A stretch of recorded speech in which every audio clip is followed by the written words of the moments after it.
बुद्ध ने अपनी नज़र उल से हटाई और महाकश्यप को देखा। फिर कहते हैं उन्होंने जो लेक्चर दिया था उसमें ये भी कहा था कि जो कुछ भी मैं शब्दों से दे सकता हूँ वो तो मैंने तुम सबको दिया, लेकिन जो बिना शब्दों के दे सकता हूँ मैं महाकश्यप को दे रहा हूँ। क्या दे सकते हैं बिना शब्दों के?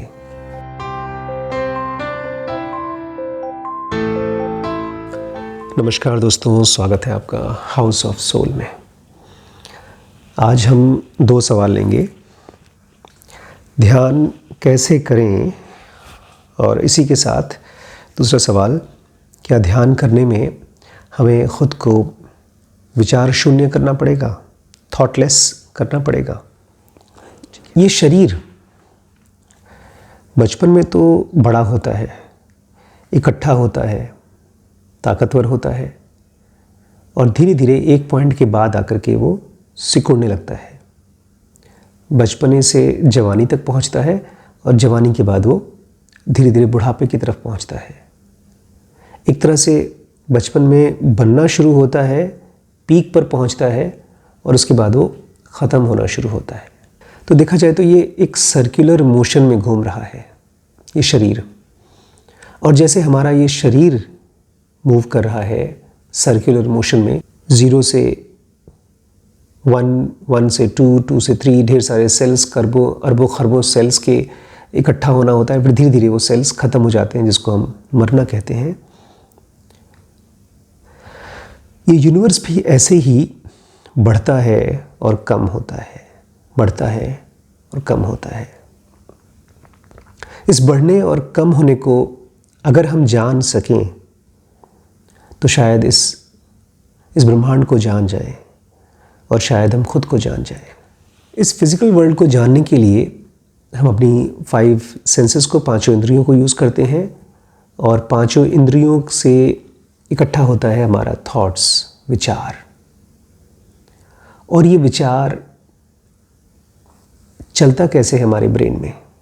विचारों की श्रृंखला अगर उनका मूवमेंट दिख जाए, कौन से मटेरियल से चिपकता है, क्योंकि बहुत तेज़ चलते हैं विचार और हमको पता नहीं चलता। अक्सर ये अधूरे विचार होते हैं, कंफ्यूजिंग विचार होते हैं। अभी आगे हम लोग पढ़ेंगे कि विचार से भी ज़्यादा ताकतवर एक एक्टिविटी होती है हमारे माइंड में, जिसको लोग ध्यान कहते हैं, लेकिन उसको मैं कुछ और कहता हूँ। उसको मैं कहता हूँ इमीडिएट परसेप्शन। जब वो होती है तो विचारों की ज़रूरत नहीं पड़ती है। दुनिया को समझने के लिए, जानने के लिए आपको बहुत तर्क नहीं लगाना पड़ता, लेकिन उस पूरे प्रोसेस में एक ऊर्जा चाहिए। अगर हम स्पिरिचुअल यात्रा में आगे बढ़ना चाहते हैं तो जैसे कोई आदमी किसी काम को कई सालों तक करता है, कोई पढ़ाई करता है, प्रोफेशनल पढ़ाई करता है, या एक छोटे बच्चे को उसकी माँ पालती है, पेरेंट्स पालते हैं 10 साल तक, 20 साल तक, तो एक बड़ा काम होता है। ऐसे ही खुद को मुक्त करना एक बड़ा काम है, लंबा काम है, और इसके लिए ढेर सारी ऊर्जा चाहिए होती है। और वो ऊर्जा तब तक नहीं इकट्ठी होती जब तक हमको इस यात्रा के बारे में ये न पता चल जाए कि आखिर कहाँ पहुँचना है। और जब हम वहाँ पहुँचेंगे, जब हम अपनी एनलाइटमेंट की लास्ट स्टेज पर पहुँचेंगे तो क्या होगा। इसलिए मैं कहता हूँ ये जो पूरी की पूरी जर्नी है, स्पिरिचुअल जर्नी, ये रिवर्स इंजीनियरिंग की है। हम लोग अज्यूम करते हैं कि हमारे अंदर में एक ऐसी एंटिटी है जो कभी मरती नहीं है, जो कभी मर नहीं सकती। ऑब्वियसली इसकी शुरुआत होती है हमारे दुखों से, हमारे सफरिंग से, क्योंकि पेन है, सफरिंग है। तो ये सवाल है, जैसे बुद्ध ने सवाल पूछा, क्या लाइफ यही है? और फिर खोज शुरू हुई, स्पिरिचुअल टीचर्स खोजने लगे हम, और धीरे धीरे शुरू में ऐसे लोग मिले जो हमको क्विक फिक्सेस देते हैं, भक्ति का मार्ग, किसी का शिष्य बनने का मार्ग। लेकिन फिर धीरे धीरे आप रियलाइज़ करते हैं कि ये पूरा का पूरा खेल खुद खेलना होता है। ये एक ऐसी यात्रा है जिसमें हर एक कदम आपको खुद चलना होता है। ज़िनुंगा में इसको हम लोग नो मैन्स लैंड कहते हैं। हमारे माइंड का स्ट्रक्चर 7 सेंटर्स में डिवाइड किया गया है, 4 सेक्शंस में, जिसमें सबसे बेसिक, सबसे नीचे, सबसे नज़दीक है हमारा सेक्शन 1, जिसको मैं IESM कहता हूँ, इंटेलिजेंस, इमोशन, सेंस वाइटैलिटी और मोटर या मूवमेंट। उसके बाद आता है सेक्शन 2B, जो कि हमारे ही अंदर है, लेकिन उसका काम है कंसंट्रेशन, मेडिटेशन, इंट्यूशन, और इसके सेल्स बहुत कम होते हैं। इसको डेवलप करना होता है, इसी को कई साल लग जाते हैं। और जब ये डेवलप होता है तब हम पहली बार कह पाते हैं, हाँ, विचारों के अलावा भी एक स्टेट होती है, ध्यान कुछ और होता है। तब आप पहली बार कहते हैं अवेयरनेस और कॉन्शियसनेस अलग अलग होती है। लेकिन उसके पहले आपको ये देख पाना होगा कि ये पूरा का पूरा ब्रह्मांड, भू, भुवः और सुवः, मतलब फिजिकल वर्ल्ड, मॉलिक्यूलर वर्ल्ड और इलेक्ट्रॉनिक वर्ल्ड, ये तीनों एक कंटिन्यूअस मूवमेंट है। ये जैसे हमारी बॉडी का मूवमेंट है, बचपन से बड़ा होना, फिर एक पॉइंट तक पीक पहुंचना, फिर बूढ़े होते होते फिर ख़त्म हो जाना, जैसे हमारी बॉडी का मूवमेंट है, ऐसे ही ये पूरे ब्रह्मांड का भू, भुवः, सुवः का, इनफैक्ट ये सुवः से शुरू होता है। हालांकि ये शुरुआत कहना गलत है, बट फिर भी एक साइकिल पकड़ते हैं, जैसे हम लोग चारों सीज़न को पकड़ते हैं, ऐसे ही सुवः से भुवः, भुवः से भू, ये मूवमेंट है बहुत सूक्ष्म से, सटल से ग्रॉस तक। और अगर ये सटलिटी को पहचान जाए, सूक्ष्मता को पहचान जाए, तब हम ये अप्रिशिएट करना शुरू करेंगे, देखना शुरू करेंगे हमारे ही अपने मन में विचारों की डिफरेंसेस को। हमारे मन में कुछ विचार सूक्ष्म होते हैं, ज़्यादा सही होते हैं, और कुछ ग्रॉस होते हैं और वो आधे अधूरे और कंफ्यूज्ड होते हैं। जितने भी एनलाइटन मास्टर्स हैं उन्होंने इसको देखा है कि माइंड और कॉन्शियसनेस में बहुत बड़ा डिफरेंस है। माइंड को कॉन्शियसनेस यूज़ कर सकती है, लेकिन कॉन्शियसनेस को कोई यूज़ नहीं कर सकता। इसीलिए हम लोग हज़ारों साल तक भी अगर प्रार्थना करते रहें, सोचते रहें, ईश्वर को बुलाते रहें, तो भी हमारी मर्ज़ी का कुछ नहीं होगा। इस ब्रह्मांड में जैसे मौसम बदलते रहते हैं, ऐसे ही हमारी डिज़ायर्स से कुछ नहीं होता। चीज़ें अपने नियम और कानून से चलती रहती हैं। सुवः में अपने नियम हैं, भूः में अपने नियम हैं, और भू में अपने नियम हैं। आप चिलचिलाती धूप में चले जाएं, पसीना रुकेगा नहीं। भूख के मारे मर जाएं और आप प्रार्थना करें तो आपकी भूख, पेट भर नहीं जाएगा। ये चक्कर क्या है? ये मूवमेंट ग्रॉस से सटल और सटल से ग्रॉस होता क्यों है? ज्ञानी जन कहते हैं ये है continuous drop of vibrations. Vibrations का कंटिन्यूअसली गिरते रहना, गिरते रहना, गिरते रहना। जैसे हमारी बॉडी है, जिस समय बच्चा बड़ा होता है, ढेर सारे सेल्स इकट्ठे होते जाते हैं। आसपास में वो जो कुछ भी खाता है वो सब बॉडी का स्ट्रक्चर लेते रहते हैं, रूप लेते रहते हैं, और उसके बाद धीरे धीरे इकट्ठा होने का प्रोसेस कम हो जाता है, गिरने का प्रोसेस चालू ज़्यादा हो जाता है। ठीक ऐसे ही इस ब्रह्मांड में सबसे पहले सुवः में, इलेक्ट्रॉनिक यूनिवर्स में, हमारा UDM धीरे धीरे 7 अलग अलग सब स्टेजेस में उसकी वाइब्रेशंस गिरती जाती हैं और वो बनता है और कंफ्यूज्ड। उसको हम, जैसे पिछले वीडियो में देख चुके हैं, उसको हम मूल प्रकृति बोलते हैं भूः में, और जैसे ही वो भू में, फिजिकल में आता है, उसको हम प्रकृति कहते हैं, नेचर कहते हैं। ये इसलिए जानना ज़रूरी है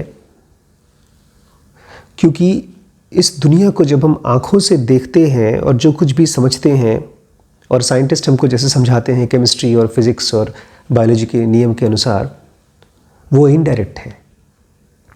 उसको हमको डायरेक्टली देखना और परसीव कर पाना होगा। हमारी बॉडी प्राइमरीली 2 चीज़ों से बनी है। एक तो फिज़िकल बॉडी खाना और आसपास की धूप, हवा, और दूसरा माइंड। लेकिन ये माइंड भी दो अलग अलग चीज़ों से बना है। इसको थोड़ा समझिए, तब आपको ये मेडिटेशन की प्रैक्टिस में इतना साल क्यों लगता है, और क्या सचमुच में कुछ होगा अगर हम कोई प्रैक्टिस करें, उसका सवाल का जवाब मिल जाएगा। ये ब्रेन का स्ट्रक्चर आपका या आपके भाई का या आपके पड़ोसी का दिखने में ऊपर ऊपर से सेम लगता है, दो ब्रेन एक जैसे लगते हैं, लेकिन स्ट्रक्चरली वो बहुत अलग अलग हैं। जैसे दो अलग अलग मशीन्स होते हैं, एक टीवी है, एक मोबाइल है, ऐसे ही दो ह्यूमन बीइंग्स के ब्रेन, एक ही परिवार में अगर दो बच्चे पैदा हुए हैं तो दोनों के हाव भाव अलग हैं, हैबिट्स अलग हैं, लाइक्स और डिसलाइक्स अलग हैं, उनके इमोशंस अलग हैं। और इस ब्रेन में से 2400 घंटे गुजरता है, फ्लो करता है UDM, यूनिवर्सल डिवाइन माइंड। ये भू भूह और सुह तीनों में पेनिट्रेट करता है, और यही वो एलिमेंट है जो हमारे विचारों को चिपकाता है। जैसे हम फिल्में देखते हैं तो वीडियो फाइल होती है, वीडियो फाइल में आसपास की जो भी चीज़ें हम देख रहे हैं वो एक कंटिन्यूअस सीक्वेंस में चिपक चिपक के हमको दिखाई जाती है। ठीक ऐसे ही हमारे ब्रेन में जो हमारे विचार चलते हैं वो UDM की वजह से है, यूनिवर्सल डिवाइन माइंड। ये कैसा है? ये एक बहुत ही जेंटल सब्सटेंस है, बहुत प्लाएबल है और सुप्रीमली इंटेलिजेंट है, और इसको ऑल नोइंग भी कह सकते हैं, सब कुछ जानता है, लेकिन केवल और केवल एग्जिस्टेंस में। एग्जिस्टेंस के परे, मतलब जहाँ पर चीज़ें पैदा होती हैं, रहती हैं और ख़त्म होती हैं, उसके परे ये UDM कुछ नहीं जानता। लेकिन इस दुनिया के अंदर में भू भुआ सुह, आपके इस पूरे ब्रह्मांड के हर चीज़ के बारे में वो सब कुछ जान सकता है, जानता है। और जब वो हमारे ब्रेन में घुसता है तो वो इंटरैक्ट करता है हमारे ब्रेन के सेल से, हमारे ब्रेन के स्ट्रक्चर से। वो ऐसा है जैसे कि एक गाड़ी में पेट्रोल आपने डाला और फिर बाहर निकला धुआं, या ऐसा है जैसे कि आप बिजली किसी इंस्ट्रूमेंट में गया और वो बिजली बाहर निकला। अगर वो टीवी से बिजली निकल रहा है तो आपको फिल्म दिखाई देगी, अगर ट्यूबलाइट से निकल रहा है तो रोशनी के रूप में दिखाई देगा, टेप रिकॉर्डर से निकल रहा है, अब तो खैर टेप रिकॉर्डर यूज़ ही कहाँ कोई करता है, मोबाइल से अगर निकल रहा है तो गाने देख सकते हैं, आप सुन सकते हैं। तो अलग अलग इंस्ट्रूमेंट उनके स्ट्रक्चर के हिसाब से बिजली तो लेते हैं सेम, लेकिन देते कुछ और है। हम भी यही करते हैं, हम बाहर से लेते हैं UDM, यूनिवर्सल डिवाइन माइंड। ये माइंड की तरह नहीं है, बड़ा सा माइंड नहीं है, इसको हवा की तरह मानिए जो सब जगह फैला हुआ है, हमारे इस धरती के एटमॉस्फेयर के बियॉन्ड तक, जहाँ जहाँ तक ये ब्रह्मांड जा सकता है वहाँ तक UDM फैला हुआ है। और जब हम इसको अंदर लेते हैं अपने ब्रेन में, तो हमारे ब्रेन के स्ट्रक्चर के हिसाब से हम बाहर फेंकते हैं विचार। तो एक तरह से देखा जाए तो हम जब UDM बाहर से लेते हैं, हम उसको कंटैमिनेट कर देते हैं, उसको पोल्यूट कर देते हैं। किस चीज़ से पोल्यूट करते हैं? इसको कृष्ण कहते हैं डिज़ायर से, लाइक्स और डिसलाइक्स से। इसलिए हम लोग पतंजलि योग सूत्र में आजकल पढ़ रहे थे कि हमारे कर्मों का जड़, रूट हमारे डिज़ायर्स में है। अगर हमारे ब्रेन में प्राइमरीली किसी चीज़ के बारे में बहुत स्ट्रॉन्ग क्रेविंग है, डिज़ायर्स है, तो हम मुक्त नहीं हो सकते। इसको ऐसे समझिए जैसे कि आपने ही खुद एक जेल में कोई सलाखें रखी हुई हैं और उन सलाखों को पहन रखा है। शायद वो सलाखें आपको सोने की लगती हों, बहुत प्रेशियस लगती हों, लेकिन है तो वो सलाखें। तो ये डिज़ायर्स का या हेट का या ये पर्सनालिटी का समझ में आना बहुत ज़रूरी है। और अगर नहीं समझ में आता है तो हम लोग 2400 घंटे बाहर से तो लेते हैं एकदम प्योर फॉर्म में यूनिवर्सल डिवाइन माइंड, लेकिन बाहर क्या देते हैं? कचरा, अपने विचारों का कचरा। हमारे ब्रेन का एक स्ट्रक्चर है जिसकी वजह से हमारी बॉडी और हमारी पर्सनैलिटी बनती है, और उसी पर्सनैलिटी में कहीं थोड़ा सा एक कोने में एनलाइटेंड होने का, फ्री होने का भी मन है। ढेर सारे काम है लिस्ट में, उसमें एक काम ये भी है कि कभी टाइम मिला तो फ्री भी हो जाएंगे, फ़िलहाल पैसा कमाना है, नाम कमाना है, और वगैरह वगैरह। तो ये चीज़ आपको समझना पड़ेगा कि आप ये फिज़िकल बॉडी लगते हैं, है नहीं। ये यूनिवर्सल डिवाइन माइंड, जैसे ये बॉडी आपकी है, ऐसे ही यूनिवर्सल डिवाइन माइंड आपके लिए अवेलेबल है प्योर फॉर्म में।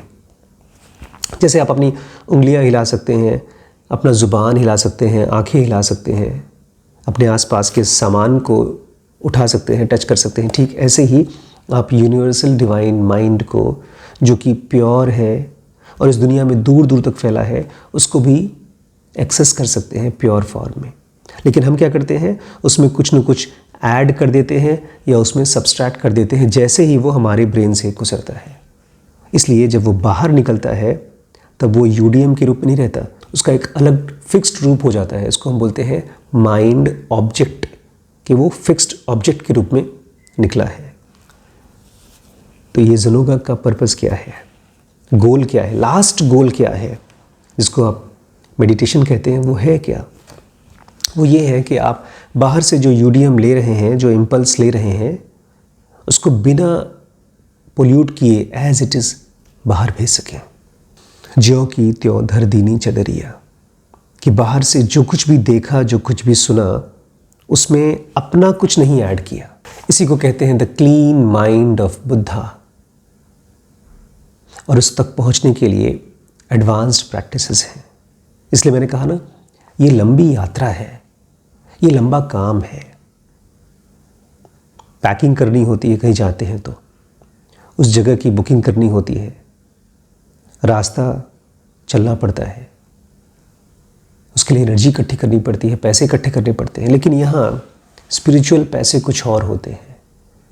इसमें कुछ खास विचारों को रखा जाता है और बहुत से विचारों को फेंका जाता है। दो तरह के अवेयरनेस होते हैं हमारे अंदर में। एक आउटगोइंग अवेयरनेस, जो अवेयरनेस की तरह पता भी नहीं चलती। आप कोई गाना सुनते हैं तो अचानक से बड़े खुश हो जाते हैं, आपको अच्छा लगता है तो उसको सुनते रहते हैं, तो वो अवेयरनेस नहीं है, वो गाना है। उसने आपको पूरी तरह से कंज्यूम कर लिया, फिर आप बोलते हैं अरे यार बड़ा अच्छा गाना था, लेकिन वो था क्या? वो आउटगोइंग अवेयरनेस था। अगर आपकी अवेयरनेस उस आवाज़ के साथ नहीं मिक्स होती तो आप उसको परसीव नहीं करते। खाली आवाज़ बाहर होती तो आप उसको जानते भी नहीं, उसके साथ आपका कान जुड़ना ज़रूरी था। लेकिन उस प्रोसेस में आप और आउटगोइंग होते गए, और जितनी बाहर की चीज़ें हम सुनते हैं और अपने आप को खोते हैं, उतना ही हमारे ब्रेन का स्ट्रक्चर फिक्स्ड होते जाता है। जैसे ही हम किसी चीज़ की तारीफ़ करते हैं और उसकी बुराई करते हैं और उसके बारे में ओपिनियंस बनाते हैं, वैसे ही हमारा स्ट्रक्चर फिक्स्ड होते जाता है। और जितनी बार भी यूडीएम हमारे ब्रेन में आता है और बाहर जाता है, वो कचरे की तरह से निकलता है।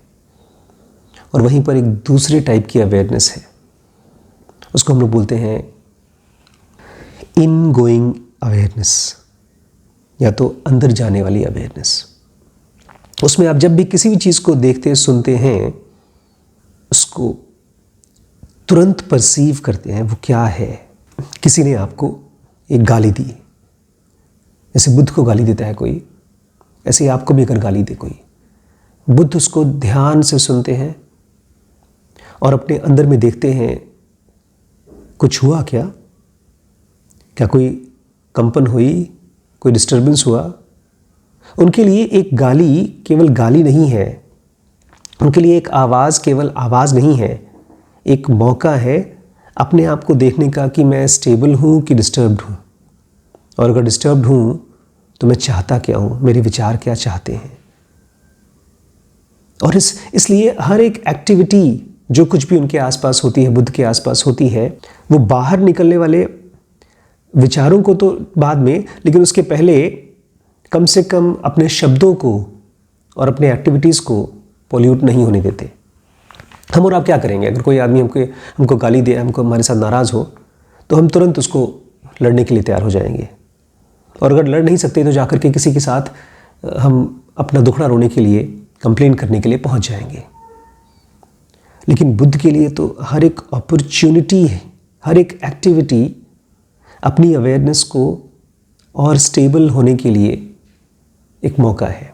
हम और आप जब खाना खाते हैं तो हम आउटगोइंग अवेयरनेस को जीते हैं। तो जब खाना खाते हैं तो बस खाने के साथ खाना ही हो जाएंगे, और धीरे धीरे हमको उस टाइप के भोजन की आदत पड़ जाती है। अगर वो ख़ास टाइप का मिठाई या ख़ास टाइप की सब्ज़ी या ख़ास स्वाद वाली चीज़ें ना मिलें तो हम डिस्टर्ब हो जाते हैं, वो हमारी पर्सनैलिटी हो जाती है।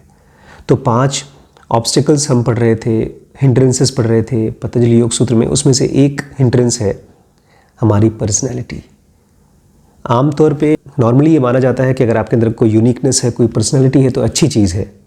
इस दुनिया में आप यूनिक हैं, आपकी शक्ल किसी और के साथ नहीं मैच होती, आप अलग हैं। लेकिन स्पिरिचुअल फ्रीडम के लिए पर्सनैलिटी एक रोड़ा है, एक रुकावट है। जिनको एडवांस में बहुत डिटेल में कवर किया हम लोगों ने इसको। लेकिन अगर आप ध्यान से देखें तो आप अपनी पर्सनैलिटी को छोड़ सकते हैं। आप खाने में प्रेफरेंस रख भी सकते हैं और छोड़ भी सकते हैं। कपड़ों में ज़िद कर भी सकते हैं और छोड़ भी सकते हैं। जैसे जैसे आप छोड़ते जाते हैं वैसे वैसे आप अपनी अवेयरनेस को और गहरा होने देते हैं, क्योंकि ये आउटगोइंग अवेयरनेस बहुत उथली है, बहुत आसानी से डिस्टर्ब हो जाती है। कुछ भी एक्साइटिंग हुआ तो वहाँ चली जाएगी, कुछ भी डिस्टर्बिंग हुआ तो वहाँ से भागेगी। और एक भागना या एक्साइटमेंट कैसे दिखाई देता है? अलग अलग थॉट्स के रूप में। और फिर हम जबरदस्ती उन थॉट्स को रोकने की कोशिश करते हैं, अपने आप को कंट्रोल करने की कोशिश करते हैं, प्रार्थना करने की कोशिश करते हैं, पॉजिटिव थॉट्स लाने की कोशिश करते हैं। लेकिन थॉट्स को नहीं रोक पाते, इमोशंस थॉट्स को नहीं रोक पाते। थॉट्स केवल अवेयरनेस की समंदर में सेटल होते हैं। जैसे पानी है, लहरें हैं पानी में, नदी के लहरें बहुत ज़्यादा तेज़ बहती हैं, बहुत शोर होता है, और वही समंदर लहरें होती हैं फिर भी वो डिस्टर्ब नहीं होता। तो ये थॉट्स अवेयरनेस में, गहरी अवेयरनेस में, इनकमिंग अवेयरनेस में, अंदर जाने वाली अवेयरनेस में डिस्टर्ब नहीं कर पाती। और उसी को कृष्ण जैसे लोग कहते हैं स्थिति प्रज्ञा, कि बाहर कुछ भी हो अर्जुन, तुम एक ऐसी स्टेट में पहुंचते हो, अपनी आत्मन की एक ऐसी स्टेट में जिसमें तुम डिस्टर्ब नहीं होते हो। उसके बहुत से बाय प्रोडक्ट्स हैं, ढेर सारी चमत्कारी शक्तियाँ वगैरह हैं, लेकिन वो सब के सब विचार नहीं हैं। वो ऐसे ही हैं जैसे एक छोटा बच्चा ज़मीन पे रेंग रेंग के चलता है, लेकिन वहीं पर एक बड़ा आदमी पैदल चल पाता है, एक आदमी दौड़ पाता है, एक आदमी गाड़ी चला पाता है, एक आदमी स्विमिंग कर पाता है। ऐसे ही एक कृष्ण है जो पूरे ब्रह्मांड में फैल पाते हैं। वो अपनी अवेयरनेस को गहरा करते जाते हैं। बहुत पुरानी कहानी है। बुद्ध एक दिन सभा में, गैदरिंग में आए, लेकिन बहुत लेट आए। लोग बहुत वेट कर रहे थे। काफ़ी देर बाद जब वो पहुँचे तो उनके हाथ में एक कमल का फूल था। उस फूल को देखते रहे, देखते रहे, देखते रहे, देखते रहे, बहुत देर तक देखते रहे। लोग परेशान, डिस्टर्ब्ड, लेकिन बुद्ध देखते रहे। सेकंड्स मिनट बन गए, मिनट घंटे बन गए, और लोग बस वहाँ बैठे, व्याकुल, परेशान। लेकिन इस पूरी चीज़ को देखकर दूर महाकश्यप, जो उनका एक शिष्य था, वो हंसने लगा देखकर। उसने देख लिया कि बुद्ध गहरी अवेयरनेस में हैं और बाकी भिक्षु डिस्टर्ब्ड हैं। खूब ज़ोर ज़ोर से हंसा वो। बुद्ध ने अपनी नज़र फूल से हटाई और महाकश्यप को देखा। फिर कहते हैं, उन्होंने जो लेक्चर दिया था उसमें ये भी कहा था कि जो कुछ भी मैं शब्दों से दे सकता हूँ वो तो मैंने तुम सबको दिया, लेकिन जो बिना शब्दों के दे सकता हूँ मैं महाकश्यप को दे रहा हूँ। क्या दे सकते हैं बिना शब्दों के? एक ऐसी स्टेट जो डिस्टर्ब नहीं होती है। लेकिन ये कहना कि बुद्ध ने महाकश्यप को दिया, ये पूरी तरह से सही नहीं है, क्योंकि वो बायस नहीं है। वो नहीं कहते कि मैं तुमको नहीं दूंगा, तुमको दूंगा। ये हमारी एबिलिटी या इनएबिलिटी है, हमारी अपनी तैयारी है।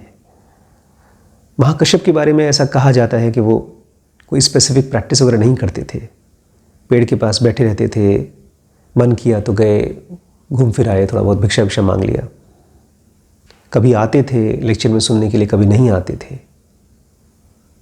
लेकिन खोज चलती रहती होगी, मन के अंदर एक्टिविटी चल रही होगी, ऑब्जर्वेशन चल रहा होगा। तो क्या मन को खाली करना ज़रूरी है? मन खाली हो जाता है जब आप ध्यान से देखते हो। इनफैक्ट मन में ढेर सारे विचार तभी आते हैं जब आप बेहोश होते हो, जब ध्यान की कमी होती है।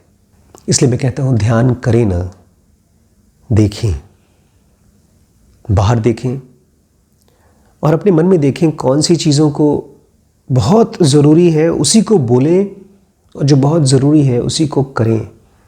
अदरवाइज़ मन में इकट्ठे होते जाएं। आप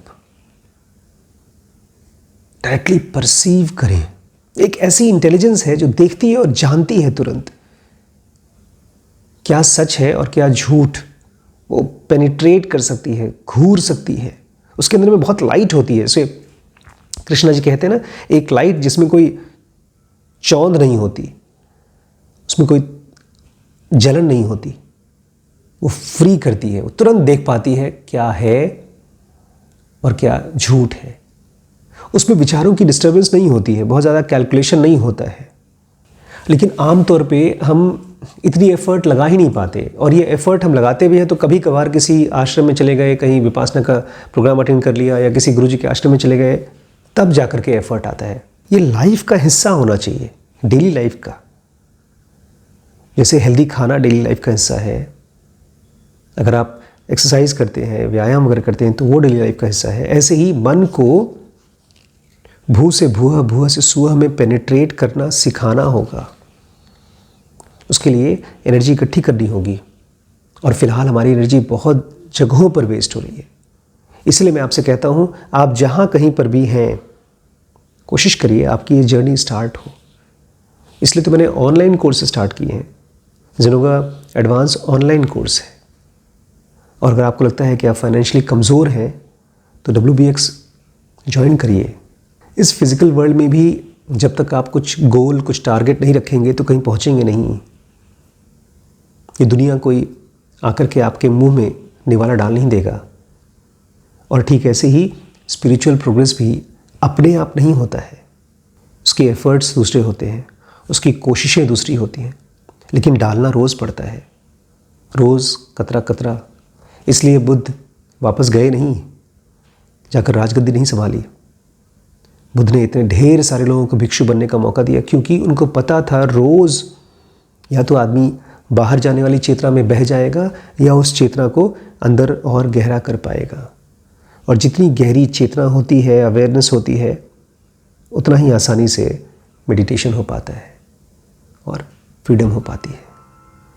कल और पढ़ते हैं।